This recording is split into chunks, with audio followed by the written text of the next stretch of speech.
पिंपरी चिंचवडमधल्या चाकण MIDC मधील 20 लघु उद्योजकांनी कंपन्यांना टाळं ठोकण्याचा निर्णय घेतला। ज्या वाहतूक कोंडीला आणि खड्ड्यांना वैतागून उद्योजक स्वतःच्या कंपन्या बंद करतायत, हे सगळं प्रत्यक्ष अनुभवण्यासाठी आमदार रोहित पवार यांनी ताफ्याविना पुणे-नाशिक महामार्गावरती आणि चाकण MIDC मध्ये प्रवास केला।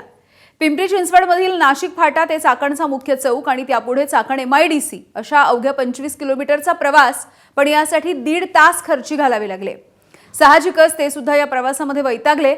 ABP माझाच्या टीमनं या प्रवासामधील सगळ्या टप्प्यांवरती त्यांनी नेमकं काय भोगलं हे जाणून घेतलंय। बघूयात याच वाहतूक कोंडीमधील रोहित पवार यांचा प्रवास।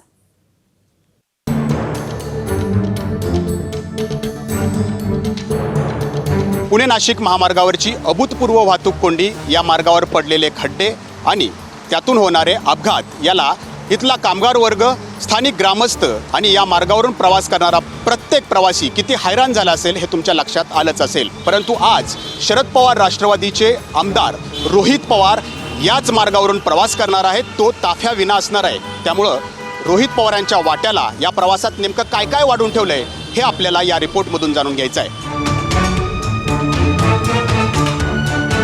रोहित पवारांचा प्रवास आता चाकणच्या दिशेनं सुरू होतोय।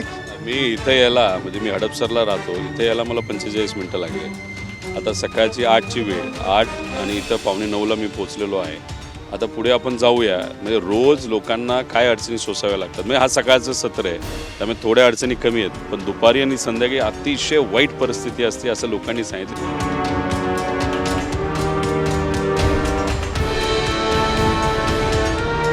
दादा, 20 मिनटं लागले 10 किलोमीटरला, काय अनुभवलं तुम्ही या सगळ्या प्रवासात? आता बघा, आता इथे आपण गुगल मॅप्स लावलेला आहे आणि 10 किलोमीटरचा प्रवास 22 मिनिटांमध्ये आपण केला। आता हा पुढचा 10 किलोमीटरचा प्रवास तुम्ही जर बघितला असेल 50-55 मिनिटं तिथं दाखवत आहे। म्हणजे त्याचा अर्थ 1 तासावरनं पुढेच आपण तिथं जाणार आहोत। आता ही सकाळची वेळ, ही आत्ताची परिस्थिती आहे। संध्याकाळी काय परिस्थिती असेल तुम्ही बघा। आणि मग हेच तर त्या सगळ्या इंडस्ट्रीमध्ये काम करणाऱ्या लोकांचं मत आहे, मालकांचं मत आहे की आमची लोक यायला उशीर होतो, दुसऱ्या शिफ्टला आणि तिसऱ्या शिफ्टला, आणि आमचा माल अडकून बसतो बनलेला आणि रॉ मटेरियल, त्यात आम्हाला अडचणी येतात।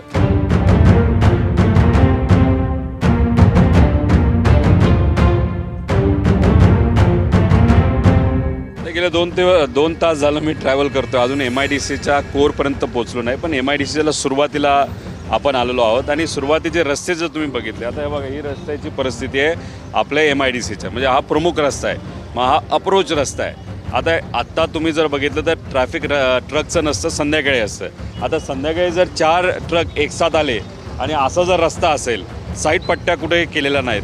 काल तुम्ही बघितलं असेल, मोटरसायकलवाल्या जे 2 होते एका मोटरसायकलवर, ते बिचारे घसरले आणि मागून एक मोठा कंटेनर आला, कंटेनरला कंट्रोल नाही झाला, त्याच्या अंगावरनं कंटेनर गेला। ॲक्सिडेंट होतात, वेळ जास्त लागतात। असे रस्ते असल्यामुळे गाड्यांचा मेंटेनन्स मोठ्या प्रमाणात तिथं वाढतो, मटेरियल वेळेवर पोचत नाही, लोक वेळेवर पोचत नाही। अशा पद्धतीचा मनस्ताप हा लोकांना सातत्याने त्या ठिकाणी सोसावा लागत आहे।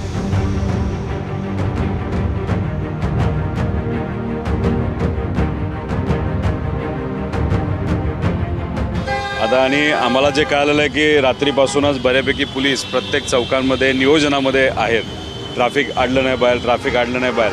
मग आमचं हेच मत आहे की मग ही जी आजची परिस्थिती आहे ती पण वाईटच आहे। म्हणजे 20 किलोमीटर प्रवास करायला 1.5 तास आपल्याला लागला, तसा हाही प्रवास जास्त वेळच लागणार आहे, पण रोज 2.5 तास लागतात।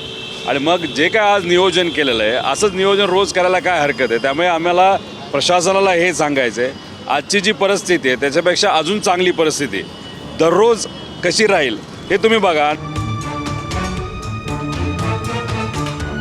अरे आता उदय सामंतांना मला सांगायचं, रविवारी कशाला येत आहे तुम्ही? जेव्हा सगळ्यात जास्त ट्रॅफिक असतं, जेव्हा सुट्टी नसते त्या दिवशी या ना, रविवारी तुम्ही येत आहे काय? म्हणजे आता तुम्ही जर बघितलं तर आज शुक्रवार आहे, उद्या 15 ऑगस्ट आहे, मग शनिवारी रविवार आहे, लॉंग वीकेंड आहे, त्यामुळेच कदाचित ट्रॅफिक कमी असू शकतं। आणि तुम्ही रविवारी येणार, ते सुद्धा ताफ्यासकट येणार, आणि मग तुम्हाला तिथं कमी ट्रॅफिक दिसलं की कुठं आज ट्रॅफिक होतं असं तुम्ही जर बोलणार असाल, जसं काही दिवसांपूर्वी बोलले की हे जे व्यावसायिक बोलत आहेत ते राजकारण करत आहेत, म्हणजे चुकीचं वक्तव्य होतं। आणि दुसऱ्या बाजूला मुख्यमंत्री म्हणतात की चाकणमध्ये खरंच अडचण आहे, म्हणजे मुख्यमंत्र्यांनीच उदय सामंतांना तोंडा उपाडला असं आपल्याला म्हणावं लागेल. आणि रविवारी येऊन तुम्ही जर म्हणलात ट्रॅफिकच नव्हतं, कारण का तुमच्याकडे एकतर ताफा असणार, पोलीस प्रशासन आधीच ट्रॅफिक मोकळं केलेलं असेल आणि तिसरं रविवार आहे, त्यामुळे उगाच रविवारी येऊन काहीच प्रॉब्लेम नाही असं जर त्यांनी वक्तव्य केलं चुकीचं असू शकेल.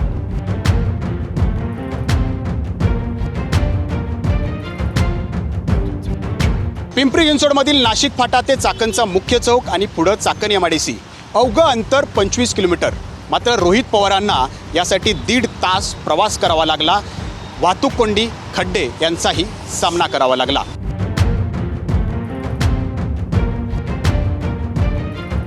या चाकण MIDCतील 20 लघु उद्योजकांनी सातारा जिल्ह्यातल्या खंडाळा MIDCमध्ये स्थलांतर होण्याचा निर्णय घेतला आहे. त्यानंतर राज्यात खळबळ उडाली, सरकारला जाग आली. आता सरकारनं पुढची पावलं उचलायला सुरुवात केलेली आहे, परंतु ही पावलं तात्पुरती नसावीत तर कायमस्वरूपी तोडगा निघणं गरजेचं आहे, अंमलबजावणी होणं गरजेचं आहे.